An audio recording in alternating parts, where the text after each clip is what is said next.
Hello साथियों, कैसे हो? उम्मीद है आप मजे में होंगे। और अभी यहाँ पर हम डिस्कस करने वाले हैं एक नया टॉपिक, एक नई एनर्जी के साथ, जिसका नाम है ओम्स लॉ। शाबाश, मेरे साथ बोलो, Ohm's law. Ohm's law, Ohm's law, Ohm's law, Ohm's law. Sir, ये ओम्स लॉ क्या है? इसको इंट्रोड्यूस किया था जॉर्ज साइमन ओम ने। किसने इंट्रोड्यूस किया था? पहले जॉर्ज साइमन ओम ने इसको इंट्रोड्यूस किया। और ये स्टेटमेंट क्या है इसका? ये बोलता है एट कांस्टेंट टेम्परेचर, कांस्टेंट। अच्छा सर, कांस्टेंट टेम्परेचर में क्या होगा? ये बोलता है कांस्टेंट टेम्परेचर में current flowing through a conductor, शाबाश बोलो मेरे साथ, current flowing through a conductor is directly proportional to the potential difference across its ends। Sir उसको हम लिखेंगे कैसे? यहां पर क्या बोलता है, जो करंट चलता है ना एक कंडक्टर से, वो डिपेंड किसके कर, डायरेक्टली डिपेंड किसके करता है बेटा? Potential difference. सर स्टेटमेंट हो गया क्लियर, कोई डाउट नहीं है। यहां पर हम आगे चलने वाले हैं, हम लिखेंगे इसको I proportional V proportional I। इन दोनों चीजों को आप बहुत अच्छे से यहां पर समझने की कोशिश करेंगे। अच्छा आगे चलते हैं बेटा। ये जो प्रोपोर्शनलिटी आपने 9th में भी पढ़ा होगा, प्रोपोर्शनलिटी कौन है? ये भी आपने वहां पर आपने पढ़ा होगा, F proportional M1 M2 by R square. ये पढ़ा होगा ना? अरे ये पढ़ा है ना, यूनिवर्सल ऑफ ग्रेविटेशन। अरे यही है ना?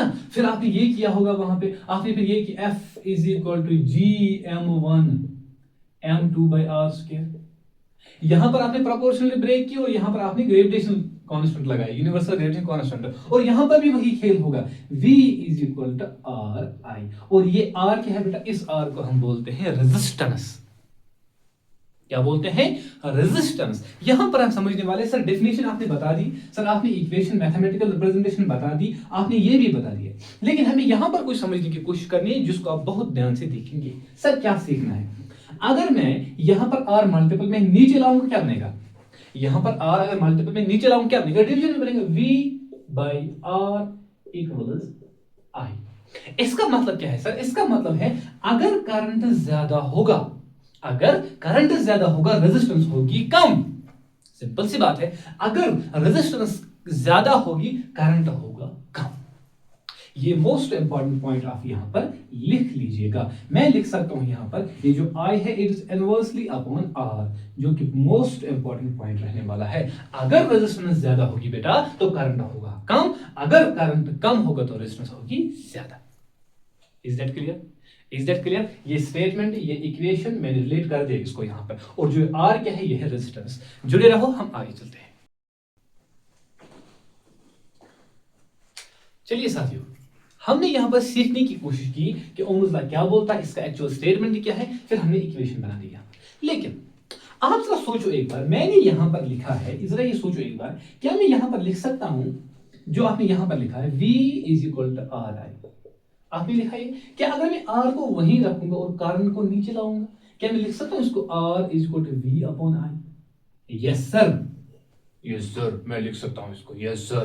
क्या लिख सकता हूं? R इसको V बाय I। इसका मतलब क्या है? ये है मेरी जान पोटेंशियल डिफरेंस, और ये है बेटा करंट। क्या मैं बोल सकता हूं रेजिस्टेंस दो चीजों का रेशियो है, पोटेंशियल डिफरेंस और करंट का? इतना तो समझ में आ गया, कोई डाउट नहीं है। अच्छा, इस रेजिस्टेंस को हमें अब पढ़ना है। रेजिस्टेंस क्या है? Resistance is simply the obstruction for the flow of electric current. Resistance क्या है? जब भी एक कंडक्टर से करंट फ्लो हो जाता है, जब भी एक कंडक्टर से करंट फ्लो हो जाता है, जब भी एक कंडक्टर से इलेक्ट्रिक करंट फ्लो हो जाता है, उनको रुकावट हो जाती है एक एंड से लेकर दूसरे एंड तक जाने के लिए। मैं आपको सिंपल से एग्जांपल बताऊंगा।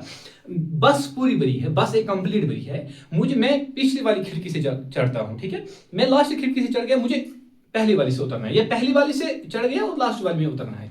क्या हो सकता है? अगर गाड़ी में ज्यादा भीड़ होगी, ध्यान से देखना, अगर गाड़ी में ज्यादा भीड़ होगी, क्या मुझे ज्यादा टाइम लगेगा आगे से पीछे या पीछे से आगे जाने में, या कम टाइम लगेगा?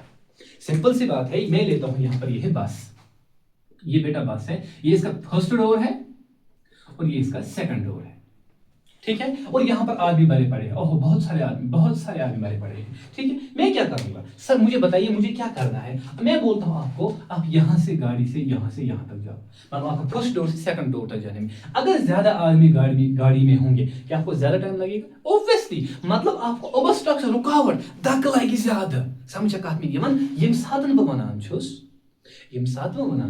एंड इसको फर्स्ट डोर से लेकर लास्ट डोर तक जाना है, इसको ज्यादा ऑब्स्ट्रक्शन मिलेगी, मतलब इसको ज्यादा टाइम लगेगा जाने में। एक और एग्जांपल लेता हूं, दूसरी बस में लेता हूं बेटा, यहाँ पर एक डोर, यहाँ पर दूसरा डोर, और यहाँ पर कम आदमी बैठे हैं, ठीक है, इसको कम टाइम लगेगा, मतलब इसको कम ऑब्स्ट्रक्शन है, समझ में आ गई बात। और वही बात मैं यहां पर बोलता हूं, अगर ये जो रेजिस्टेंस होती है, होती क्या एक्चुअली में, it's the obstruction for the flow of electric current, मतलब ज्यादा रेजिस्टेंस कम करंट, शाबाश, ज्यादा रेजिस्टेंस कम करंट, कम रेजिस्टेंस ज्यादा करंट।